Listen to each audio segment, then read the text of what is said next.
Hi friends, சிலரது வாழ்க்கையில் எவ்வளோதான் நம்ம நேசித்த உறவாக இருந்தாலும், அன்பு வச்ச உறவாக இருந்தாலும், பாசமான உறவாக இருந்தாலும், அவங்க திடீர்னு ஏதாவது ஒரு காரணத்துக்காக நம்மளை வெறுத்துட்டு நம்மளை விட்டு விலகி போவாங்க, பேச மாட்டாங்க. இப்படி அவங்க பேசாமல் இருக்கிறத பார்த்து, வெறுத்துட்டு இருக்கிறத பார்த்து சில டைம் நம்ம மனசு கலங்கும். அவங்ககிட்ட போய் கெஞ்சுவோம், பேசுங்க அப்படின்னு சொல்லி கெஞ்சுவோம். ஆனால் அவங்க எதுவுமே கண்டுக்கவே மாட்டாங்க. இப்படிப்பட்டவங்கக்கிட்ட எப்படி நடக்கணும், எப்படி நடந்தால் அவங்களே வந்து பேசுவாங்க அப்படின்னு சொல்லி தான் இந்த வீடியோவில் நம்ம பார்க்க போகிறோம். இது உங்கள் வாழ்க்கைக்கு பயனுள்ளதாக இருக்கும் அப்படின்னு சொல்லி நினைக்கிறேன். அதனால் லாஸ்ட் வரை ஸ்கிப் பண்ணாமல் பாருங்கள். இப்போ நம்ம வீடியோக்குள்ளே போகலாமா? வெறுத்து போய் பேசண்டாம் அப்படின்னு சொல்லி ஒரு உறவு வந்து முடிவெடுத்துட்டு போகக்கூடிய அந்த உறவை பிடிச்சி இழுத்து வச்சு பேச சொல்லி கட்டாயப்படுத்துவது என்னத்துக்கு சமாதானம் தெரியுமா?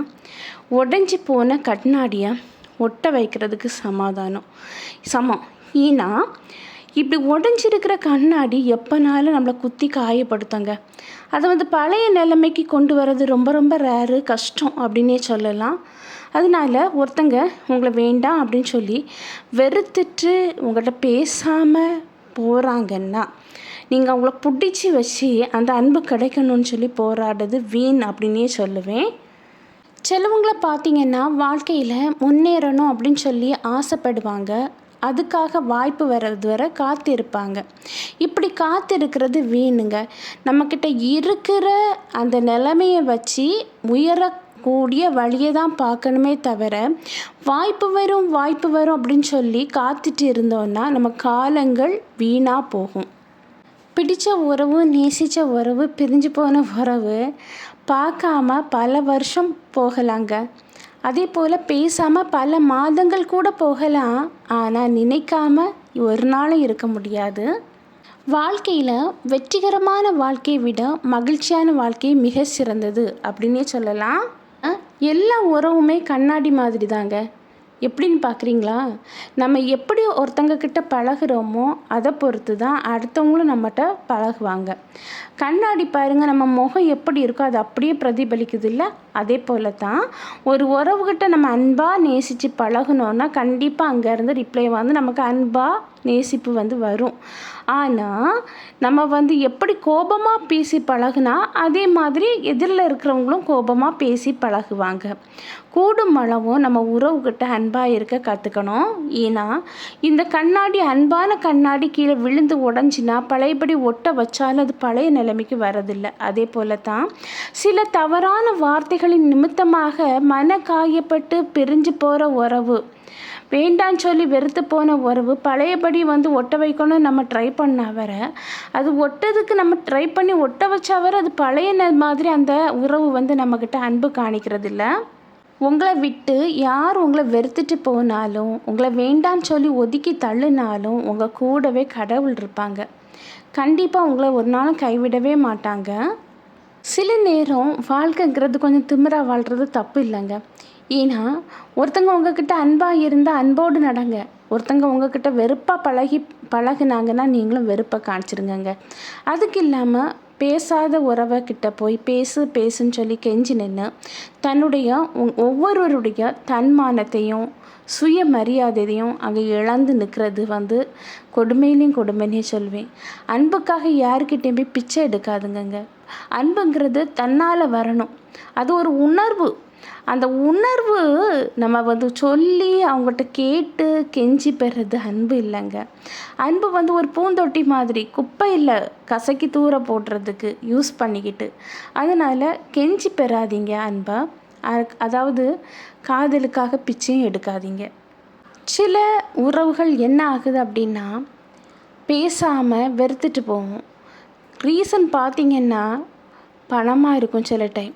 அதுதான் கொடுமையிலையும் கொடுமைங்க. ஆடம்பரம், பண வசதி அப்படின்னு சொல்லி அதுக்கு முக்கியத்துவம் கொடுத்துட்டு உண்மையான அன்புக்கு விலையே இல்லாமல் தூக்கி எறிஞ்சிட்டு குப்பை மாதிரி கசக்கி போட்டுட்டு வேண்டாம் அப்படின்னு சொல்லி வெறுத்துட்டு போவாங்க. ஒன்றே ஒன்று புரிஞ்சுக்குங்க, அவங்க காசுக்காக பணம் இல்லைன்னு சொல்லி ஒரு காரணத்துக்காக உங்களை வேண்டான்னு சொல்லி வெறுத்துட்டு போனாங்கன்னா அது நிரந்தரம் இல்லைங்க. ஆடும் பம்பரம் பார்த்துருக்கீங்களா? அது சுற்றிட்டே இருக்கும், ஆனால் திடீர்னு சரிஞ்சு விழும். அதே போல் தான் ஆடம்பர வசதி, பணம் எல்லாமே இருக்கிற டைம் இருக்கும், திடீர்னு காணாமல் போனால் மொத்தமாக போயிடுங்க. அது நிலையானது கிடையாது. ஒருத்தங்க உங்களை பணத்துக்காக வேண்டான்னு சொல்லிட்டு போனால் அந்த உறவை எட்டி வர பார்க்காதீங்க. வாழ்க்கையில் 100 துன்பம் இருந்தாலும் உங்களை சுற்றி சுற்றி இருக்கிற சின்ன சின்ன சந்தோஷத்தை ரசிக்க கற்றுக்கொள்ளும்போது இந்த 100 துன்பங்கள் வர காணாமல் போகும். ஒவ்வொருவரும் வாழ்க்கையில் ஒன்றே ஒன்று புரிஞ்சுக்குங்க, யார்கிட்டேயும் போய் அளவுக்கு அதிகமாக கெஞ்சாதீங்க. அதே போல் அளவுக்கு அதிகமாக மன்னிப்பும் கேட்காதீங்க. இது உங்களுக்கு ரொம்ப நல்லது. பணத்தை சிக்கனப்படுத்தி வச்சோன்னு வைங்களேன், அங்கே வாழ்க்கை இனிக்குங்க. ஆனால் அந்த பேசுகிற வார்த்தைகளை கொஞ்சம் சிக்கனப்படுத்தி வச்சுருந்தோன்னா நம்ம வாழ்க்கையில் நிறைய உறவுகள் நம்ம கூடவே நீடிக்கும். இது உண்மைதானே? அனுபவமே இல்லாத வகுப்பு என்னன்னு பார்த்தீங்கன்னா திருமணங்க. அங்கே 1000 பாடங்கள் கற்றுத்தர 1000 உறவுகள் இருக்கும். இந்த உறவுகள் ஆசிரியர் மாதிரி செயல்படுவாங்க. தத்தி தவழும் விதமான ஒரு புரியாத ஒரு காதல். அதில் 2 பேர் மட்டும்தான் பாடம் படித்திருப்பாங்க. அவங்க பாடம் படித்ததில் கிடைக்கிறது ஒரு மதிப்பெண். அது என்னென்னா குழந்தைங்கிற ஒரு செல்வம்.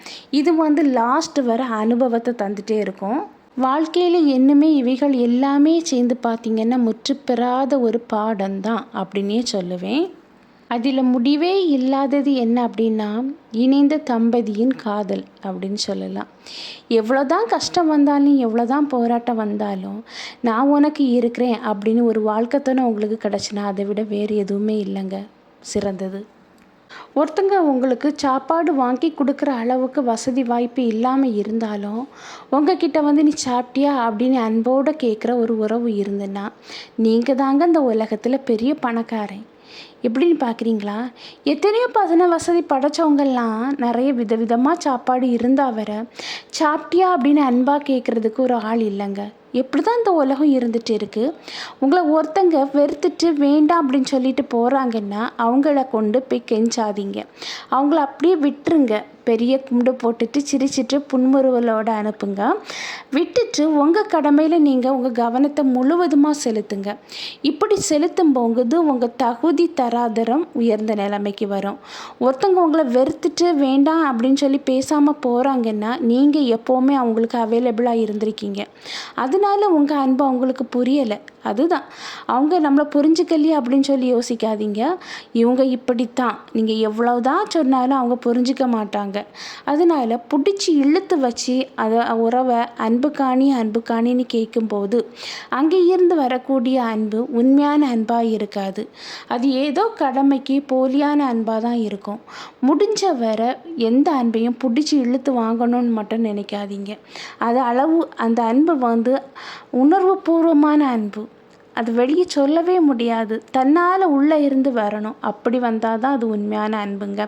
பிடிச்சி என்கிட்ட நீ பாசமாக இருன்னு சொல்லி ஒரு உறவை நீங்கள் இழுத்து வச்சிங்கன்னா அந்த உறவு காணிக்கிறது போலியான அன்பாக தான் இருக்கும். அதனால் அன்பு இல்லாமல் பேச மாட்டேன் அப்படின்னு சொல்லிட்டு வெறுத்துட்டு போகிறாங்கன்னா போக விட்டுட்டு உங்கள் கடமையில் நீங்கள் கவனத்தை செலுத்துங்க. நீங்கள் உங்கள் கடமையில் கவனத்தை செலுத்தும் போது கண்டிப்பாக உங்கள் வாழ்க்கை தரம் முந்திய விட உயர்ந்த நிலைமைக்கு வரும்போது உங்களை வேண்டான்னு வெறுத்துட்டு போனவங்க கண்டிப்பாக உங்களை மிஸ் பண்ணிட்டோமே அப்படின்னு சொல்லி ஃபீல் பண்ணுவாங்க. ஃபீல் பண்ண வைக்கணும். நீங்கள் அழுதுட்டு இருக்கிறதுனாலையோ புலம்பிட்டு இருக்கிறதுனாலையோ எதுவுமே இங்கே நடக்க போகிறதில்ல. எல்லாமே கடந்து போகிற ஒரு விஷயந்தான். கண்டிப்பாக உங்கள் வாழ்க்கையில் நல்லது நடக்கும். உங்கள் வாழ்க்கை நீங்கள் விரும்பினபடி வாழ்க்கை அமையும். அதுவரை நீங்கள் வெயிட் பண்ணிகிட்ருக்கணும். ஏன்னா உண்மையான அன்பு வருது உண்மையான அன்பு கொண்டு ஒரு உறவு வந்துன்னா கண்டிப்பாக அதை மிஸ் பண்ணிடாதீங்க. ஏன்னா அந்த உறவுகளை மிஸ் பண்ணிட்டோன்னா திருப்பி அதே மாதிரி உண்மையாக நேசிக்கிற உறவு கிடைக்கிறது ரொம்பவே கஷ்டம். அதனால் வேண்டாம் அப்படின்னு சொல்லிட்டு வெறுத்துட்டு போன உறவுக்கு பின்னால் கெஞ்சாமல் பேசாமல் இருக்கிறவங்க ஃப்ரீயாக விட்டுட்டு உங்கள் கடமையில் கவனத்தை செலுத்துங்க. வாழ்க்கையில் முன்னேறி காணிங்க. ஓகே ஃப்ரெண்ட்ஸ், இது உங்கள் வாழ்க்கைக்கு பயனுள்ளதாக இருக்கும் அப்படின்னு நினைக்கிறேன். நான் உங்களை நெக்ஸ்ட் வீடியோவில் மீட் பண்ணுறேன். அதுவரை பை, see you. இந்த வீடியோ பிடிச்சிருந்துன்னா லைக் பண்ணுங்கள், ஷேர் பண்ணுங்கள், சப்ஸ்கிரைப் பண்ணுங்கள். குறிப்பாக பக்கத்தில் இருக்கிற ஆளுங்கிற பட்டனை கிளிக் பண்ணிக்கிங்க. அப்போ தான் நான் போடக்கூடிய வீடியோ உங்களுக்கு உடனுக்குடன் அப்லோட் ஆகும். நான் நெக்ஸ்ட் வீடியோவில் உங்களை மீட் பண்ணுறேன்.